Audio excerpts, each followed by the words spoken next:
Hello, hello. Hi there. Thanks so much for giving me the time. You're welcome. It's really an honor to speak with you. I so admire your courage. Oh, thank you. It's I don't really have that much. Well, maybe you don't have that much, but other universities' presidents have that little. Why do you think that is? Well,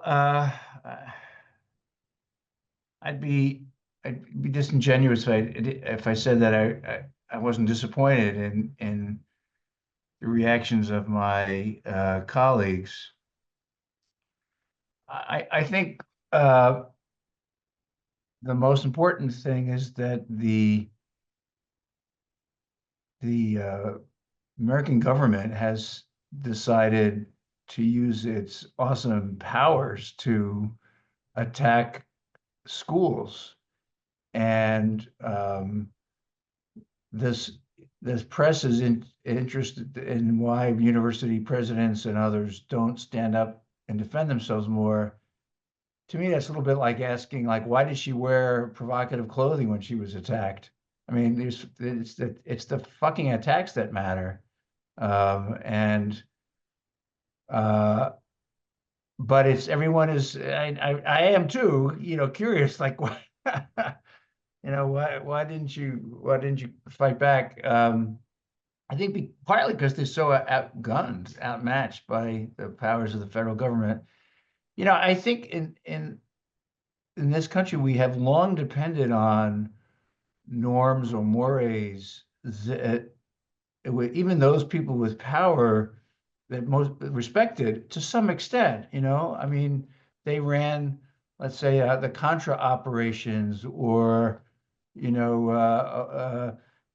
did things that were extra legal, or Obama and Biden, when they were in the White House, they threatened to take funding away from schools if they didn't, revamp their Title IX policies, but they didn't actually take any money away. They and when people pushed back against it as being, heavy-handed, they seem, whether they're Republicans or Democrats, they seem contrite or at least embarrassed. The famous end of the McCarthy hearings, you have, sir, have you no shame? The answer now is no, we don't. We don't have any shame at all. And so I think that that's just shocked people, that the government seems to willing to use its powers more like organized crime figures than like elected representatives in the past. So take that little observation, that metaphor. Suppose Trump decided that Wesleyan was an enemy of the state. What might they do to punish you? You're really making my morning. I'm trying. This is my job. I mean, So, the fact that they could maybe punish you at all must have occurred to you, and that's why I say I think you're being courageous. So well, yeah. you're not an R1 university. You don't get as much money as Columbia or Hopkins or whoever, but they could hurt. What could they do to you? What do you worry about? Oh, I worry about everything, Bob. I mean, I think you prefer Bob or Robert? Bob, Yeah, Bob. uh, I mean, first of all, we do get significant grants from the National Science Foundation and NIH and Hmm. some other national or federal funds. And although it's a smaller amount, we're a smaller school, so they're a bigger part of our budget. And of course, we have Pell Grant students. Uh, we and We have a financial aid program that is certified by the government. So of course I think about that, and then I think that's the classic collaborationist dilemma, right? Right. You collaborate with authoritarians who are in the wrong in order to keep them from doing worse stuff. And I think when you do that, when you engage in the collaboration, you actually encourage them to do even worse stuff. So although I do worry about those things, I think by calling attention to how bad these procedures are, how extra legal, if not just unlawful they are, that maybe we have a better chance of defending ourselves should we need to, rather than being, institutionally restrained, as they say these days, Uh, and hope for the best. I mean, uh, there's an article in the Chronicle this morning, I'm sure you've seen it, I have. asking why Columbia chose to conciliate rather than litigate. Um, do you think that's a wise move on their part? This is playing out this very day, Yeah, where Columbia is trying to meet all their demands. I don't know the inside story. I someone from Columbia reached out and asked me if I would try to gather a group of university presidents together and support, and I said I would, and I have tried without success. Um, Really? uh, and I have been in touch. I reached out to the people there. I, it's a lot of money. It's a lot of money, and I think I just don't. I don't know all the trade-offs they have to face. Um, someone said to me, when I bemoaned the lack of the president speaking out, that if the president speaks out, he or she will be fine, but they'll come and ICE will raid your food services or your landscaping operation, and they'll arrest those, and those are the people who are going to get hurt. So the presidents are right. It's more humane not to speak out. And I get it, but I think it's John Gans talked to this as the Vichy moment in American history. Like, oh, I have a restaurant, and if I collaborate with the Nazis and don't let any Jews eat here, then the guys who wash dishes will still have jobs. And that slope is very slippery. So I've decided to try to call attention to these things rather than to pretend they're okay. I've also tried to do it in a way that appeals to more traditional American values, because I think those are at stake, actually. So yesterday, I was talking to a reporter from France, and it just occurred to me, like all these things that like Montesquieu or Tocqueville said that the American conservatives always applauded, like that American freedom depends on the mœurs, depends on the mores, on the habits of the of communities and towns, and that our freedoms depend on the lack of centralization and this our long tradition in the United States that we don't actually all have to follow the leader. That these are very important traditions, which have been weakened by efforts to make everybody speak the same way or everybody behave the same way. That the resentment against people like me, the Northeast elites, is strong because people around the country felt we told them what to do. But I think telling people what to do on social media or in Hollywood films or something is different from having the police tell you what to do, Exactly. which Yeah. is, I think, where we are right now when this extraordinary use of executive power is such a violation of these traditions of American freedom. And that's what I've been trying to underscore, sometimes to the chagrin of my progressive friends. But I do think it's really important for Americans who are not at universities or not presidents or professors, but who really value the freedom of the local association, the church or the library. Or I want to be respectful of your time. How much time do we have? I can. I have another 15. Great, beautiful. Um, do you think we're losing the people? What do you mean? Do you mean like their support? Do you think you mentioned Northeast elites, etc. Do you think ordinary people, so today they double down on their attack on Social Security. I think that's a colossal tactical mistake because, 70 something million people get Social Security checks. But when it comes to defending the rights of liberal universities, do we have public opinion on our side? Can we get public opinion on our side? Yeah, I think we don't right now.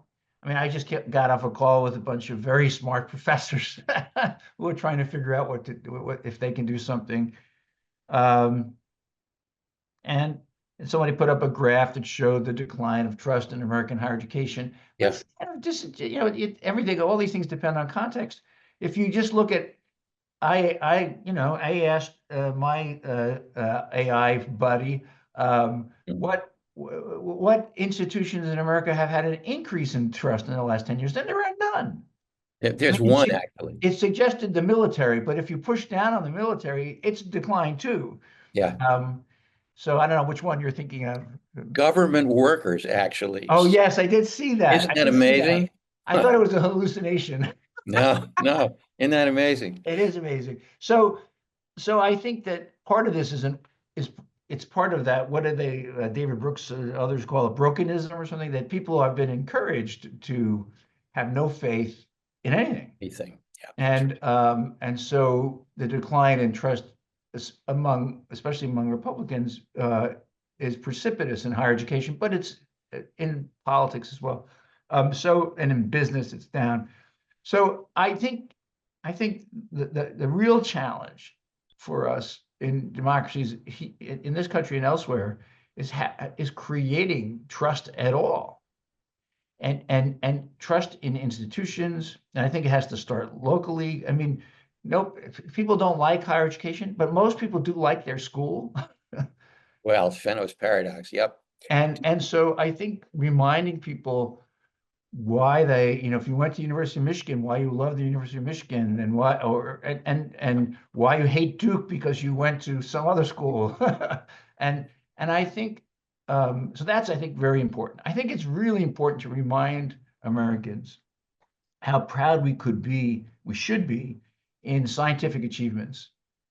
Oh, So again, if you're defending universities, it sounds like you're defending somebody protesting, I don't know, wearing a keffiyeh or something, but actually you're defending somebody who's working on vaccines or on a cure for Alzheimer's or on, all these things. So I think that reminding Americans that this a great portion of the strength of this country comes from the scientific achievements that have depended on universities.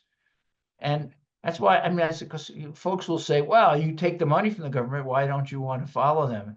But the whole deal has been that the government funds these things without dictating how to do it, because it's better for the country that way. it's free inquiry. It's Yeah. science. And yeah, Do you think Columbia's attempt to conciliate, appease, is going to end well for Columbia? you can see I hesitate to be critical of people in a tough spot, and I don't know the administrators there.